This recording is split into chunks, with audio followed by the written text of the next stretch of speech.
Dios les bendiga, mis amados amigos.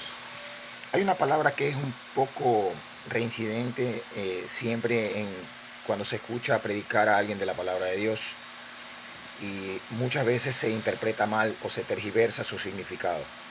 Yo quería aprovechar este video para poder explicarle un poco lo que esa palabra realmente significa, y voy a tratar de ser un poco claro eh, para que me puedan entender. Quisiera ir antes al libro de Mateo para que podamos saber de qué estamos hablando. Mateo capítulo 3 dice: en aquellos días vino Juan el Bautista predicando en el desierto de Judea y diciendo: arrepentíos, porque el reino de los cielos se ha acercado.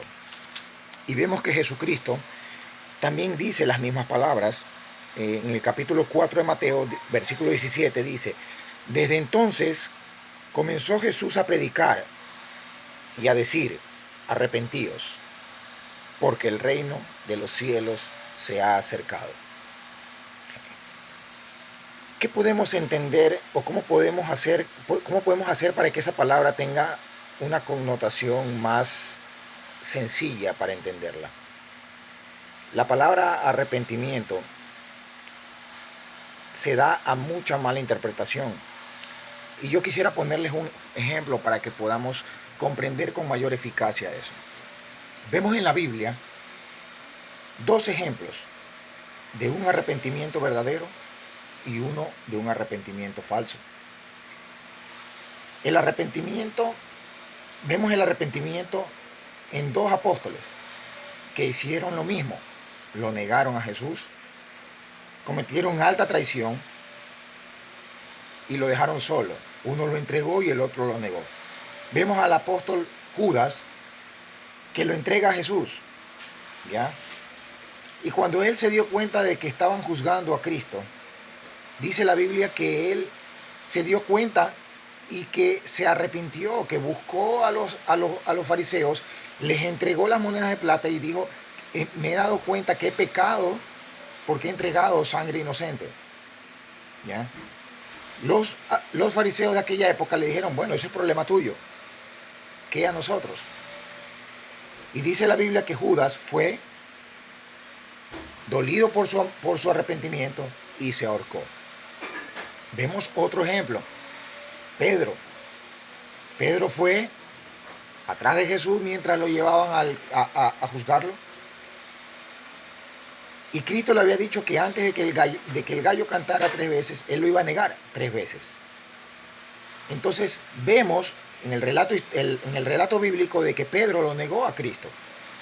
Pero vemos que Pedro lloró amargamente, y más adelante en la descripción de la misma Biblia vemos de que Jesucristo lo reincorporó al grupo y le dio a Pedro la posibilidad de iniciar el ministerio, cuando le dice: te entregaré a ti las llaves del reino. Él iba a iniciar el ministerio, y lo vemos en el libro de los Hechos cuando Pedro predicó después de Pentecostés.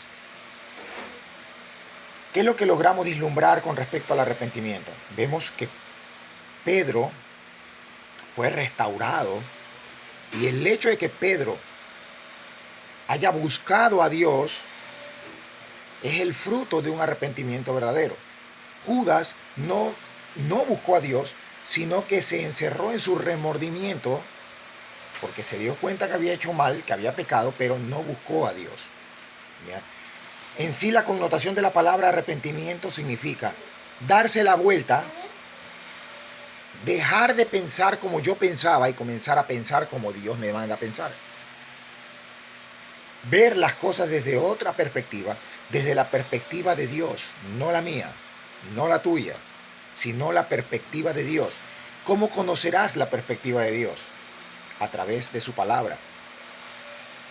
Tienes que leer la palabra, no puedes arrepentirte. Amigo que me escuchas, si tú me vas a decir: yo ya me arrepentí, yo ya estoy buscando de Dios porque oras, o porque haces esto, o porque te portas bien, o porque tratas de cumplir los 10 mandamientos, déjame decirte de que no es así como se busca el arrepentimiento verdadero.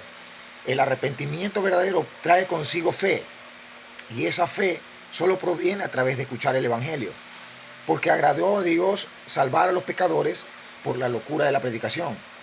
Y la fe viene por el oír y el oír por la palabra de Dios.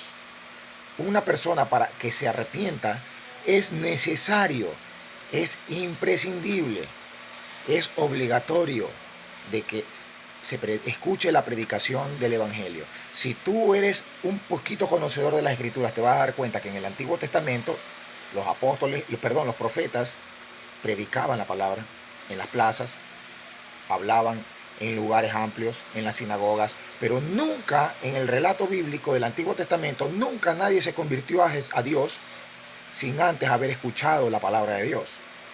Y en el Nuevo Testamento vemos lo mismo. Vemos a los apóstoles predicando, siendo azotados, perseguidos, vituperados, menospreciados. ¿Por qué? Por predicar el evangelio de la palabra de Dios. Ese evangelio es el que tiene poder para salvación.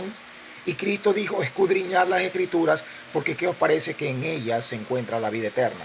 Entonces, tú quieres tener un arrepentimiento verdadero, mi amigo, si lo estás buscando fuera de la palabra de Dios, tú estás caminando por el lugar equivocado. Estás yendo por el sentido contrario al que Dios mandó. No vas a lograrlo, no vas a llegar a la meta porque el mapa te lo da la Biblia. La directriz te la da Dios a través de las Escrituras. Nadie entra por ningún lado sino por la puerta del redil y Cristo es la puerta. Nadie va por el camino. Si todos los caminos te conducen a Dios, entonces Cristo estuvo equivocado cuando dijo que Él era el camino, Él era la verdad y Él era la vida. Y nadie viene al Padre sino por Él. O sea, nadie va al Padre sino por el camino, por el único camino. Cristo dijo, yo soy la luz. Y la palabra de Dios es luz. Lámpara es a mis pies tu palabra y lumbrera a mi camino. Mi amigo, yo quiero que tú entiendas que el arrepentimiento del cual habla toda la Biblia, no solo los dos pasajes que leí al inicio, es para salvación. Si tú te sientes ofendido por eso, pregúntate a ti mismo, pregúntate cuál es tu condición. Preocúpate, porque posiblemente tu condición sea de condenación. Es más que seguro. Estás condenado delante de Dios, porque dice la palabra de Dios que no hay ni un hombre que no necesite arrepentimiento. No hay ningún hombre que no necesite la salvación de Dios. Así que amigo, amiga que me escuchas, te lo pido, yo te lo ruego. Yo te lo ruego, no Dios. Dios te ordena, Dios te manda que te arrepientas. Cambia tu manera de pensar y vuélvete al Dios Todopoderoso, el cual es amplio en perdonarte. Dios te bendiga.